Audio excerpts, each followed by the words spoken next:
Olá, pessoal, sejam bem-vindos à nossa aula, nosso curso de curador de idosos.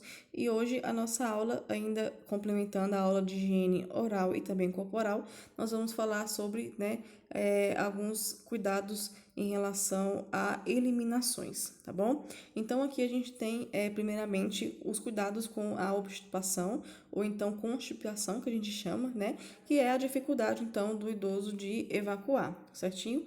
Então, ela é definida como a diminuição das evacuações com intervalos maiores do que 3 dias. Então, a gente só vai considerar que o paciente está constipado se ele tiver, então, mais que 3 dias nessas condições. Ela é associada a evacuações também, se considera a presença de fezes endurecidas e também de grande esforço para poder evacuar e sensação de evacuação incompleta. É a queixa mais comum que os idosos têm e ela é decorrente de uma disfunção coloretal. A gente também tem a condição de diarreia, que é quando há um aumento de evacuações a períodos mais curtos, predominando então a eliminação de fezes amolecidas ou então líquidas. A diarreia, ela é um quadro que precisa muito bem ser avaliado, porque o paciente idoso é um paciente que se desidrata muito rápido e às vezes é necessária até uma hospitalização devido a esse quadro. Então, ela pode ser aguda ou crônica, de duração de maior aí que 2 semanas, e ela pode ser ocasionada por um processo inflamatório ou então infeccioso e uma impactação fecal, Então, a gente tem um acúmulo de fezes e aí quando o intestino ele volta a funcionar, então tem a expulsão dessa quantidade de fezes em grande quantidade e em formato de diarreia. Pode acontecer também que alguns medicamentos podem causar, então, desarranjo, intestinal, laxantes e também má absorção dos nutrientes. Nós temos a incontinência fecal, que é diferente, tá? A questão da diarreia e da incontinência fecal. A incontinência é a ausência de controle. Então, o paciente aqui, ele não consegue controlar a própria evacuação. Então, ele precisa, então, ter o controle do esfíncter anal e ele, infelizmente, nesse caso, ele já perdeu. Com o envelhecimento pode acontecer isso mesmo, tá? Que a força anal, ela pode estar comprometida e aí, então, a gente resulta na urgência sempre para poder evacuar. Nós temos também a incontinência urinária, que é a perda involuntária de urina, ocasionando então problemas de pele, infecções, vergonha também, porque a gente às vezes está num ambiente social e o idoso não consegue segurar, e às vezes é muito perceptível, Não é só um pouquinho, ele não consegue ter o controle ali total. Então a gente tem o medo, a insegurança também e para o autocuidado, tá? Então, a gente vai interferir muito na questão das atividades laborativas de lazer e também até mesmo na vida sexual do idoso. Então, muitas vezes, quando a cirurgia já não é mais indicada, porque quando o idoso ele tem um problema de continência urinária, há o processo de a gente fazer um procedimento cirúrgico para poder então melhorar a sua condição, sua condição de vida.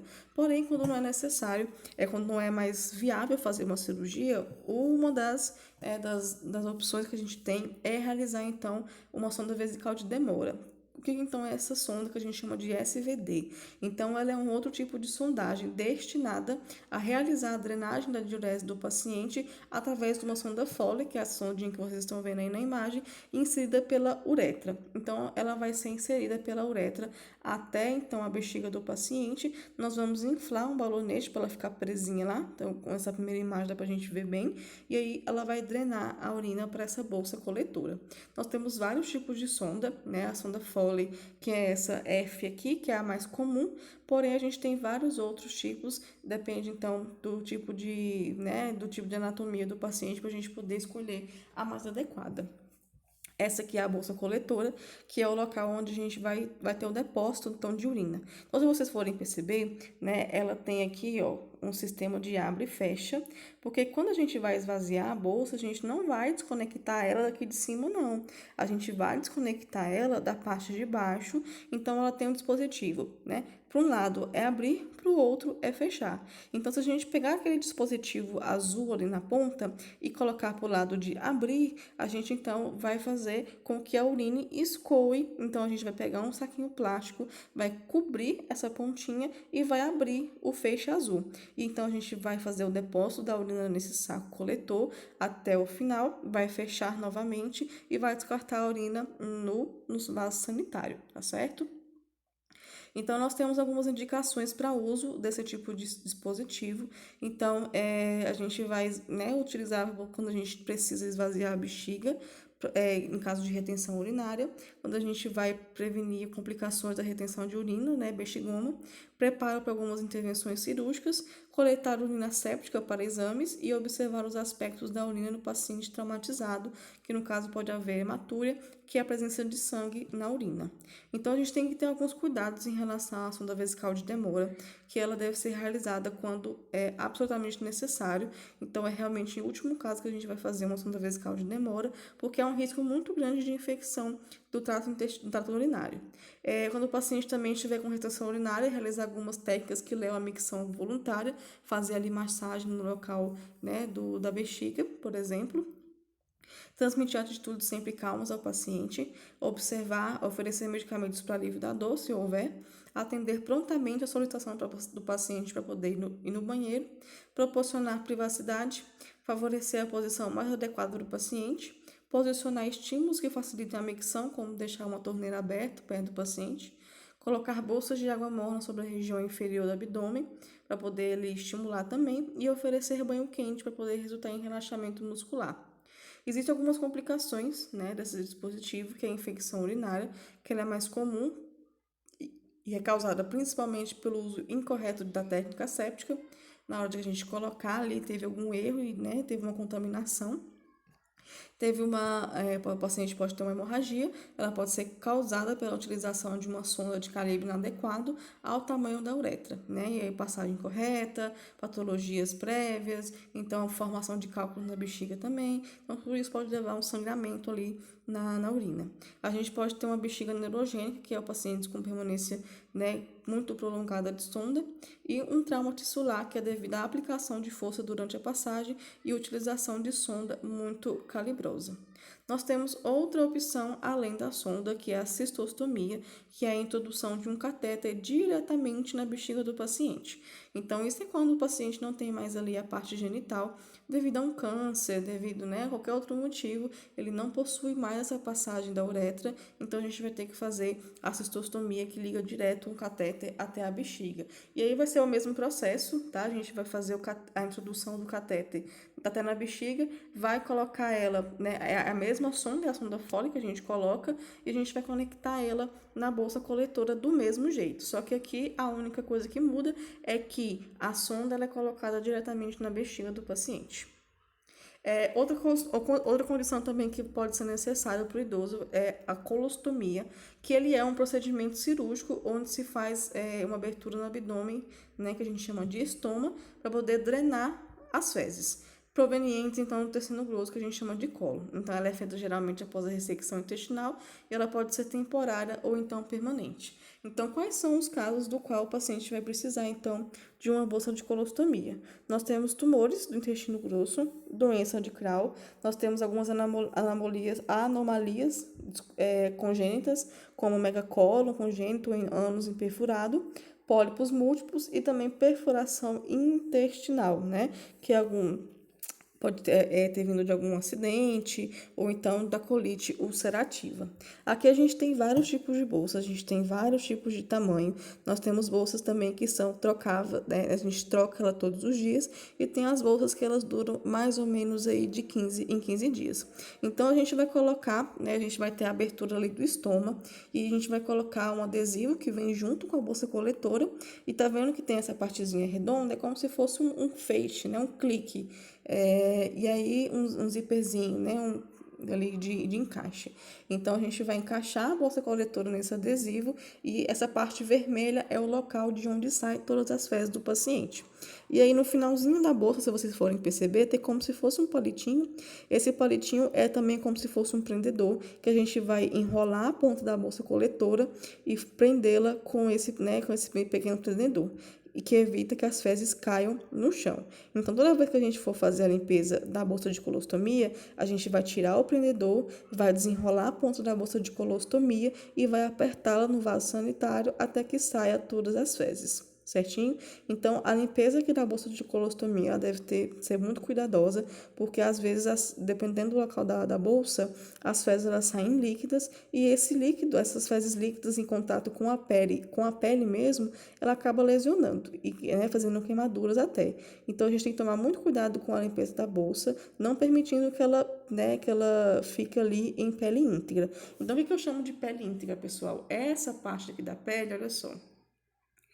Essa aqui eu acho que dá pra ver um pouquinho melhor. Então, a pele íntegra, né, é essa pele aqui onde não tem o estoma, porque o estoma, ele é o intestino, essa bolotinha vermelha aqui, ele é o intestino. Então, quando o intestino, né, ele é compatível com as fezes, mas a partir do momento que as fezes elas passam pela essa parte ao redor do estômago, pode ser então que aconteça de prejudicar o paciente. Tá vendo que essa aqui tem até a marquinha já da cola adesiva? Então, a gente coloca aquele adesivo justamente para que a colostomia, olha só esse aqui de cima, ó. Então, a gente coloca justamente para que as fezes, elas não entrem em contato com a colostomia, para que a gente não tenha, então, essa questão aí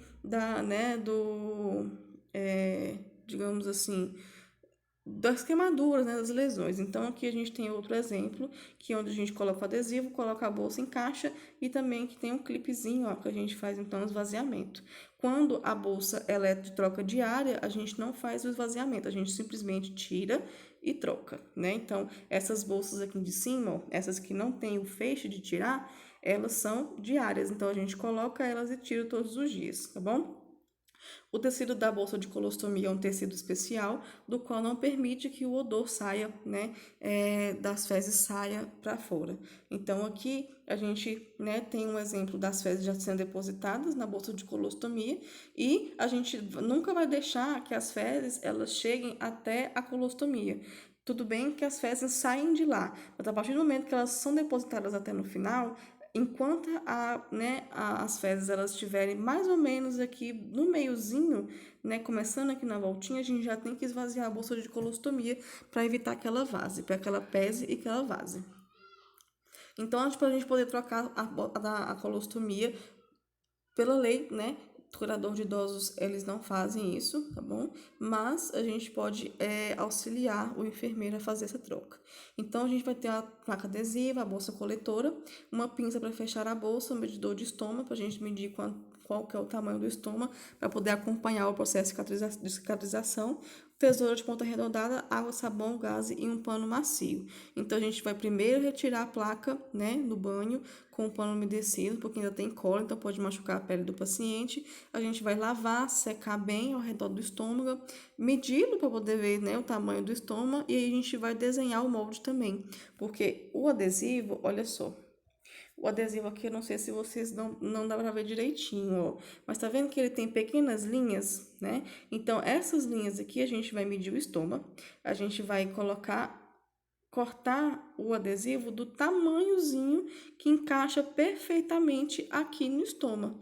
Então, cada estômago tem um tamanho diferente. E aí, então, a gente vai colocar a bolsa coletora exatamente, olha só, tá vendo? Do tamanho do estômago. Então, a gente corta o adesivo, coloca o adesivo do tamanho do estômago para poder evitar vazamentos e evitar, né, que ele saia depois, ou então que vaze as fezes. A gente vai recortar, tirar o papel da cola, né? Vai colar ali no paciente e aí a gente vai então pressionar com movimentos circulares para ele poder fixar bem. Depois a gente vai vir com a bolsa, com a abertura e vai encaixar. Então, aqui a gente tem, tá vendo? É isso que exatamente que eu falei para vocês que não pode acontecer. O contato das fezes com o meio da pele íntegra. Esse aqui também, para vocês entenderem um pouco mais, antes a gente encaixa. Então, a gente tem a barreira, né, para poder não entrar em contato com a pele. A gente tem um buraquinho ali do estômago, do estômago. A gente tem a bolsa coletora que vai encaixar diretamente no adesivo, tá certo? Então, é isso, pessoal. Essa foi a nossa aula de eliminações. Então, nós nos vemos na próxima aula do nosso curso curador de idosos. E um abraço para vocês, bons estudos e até mais.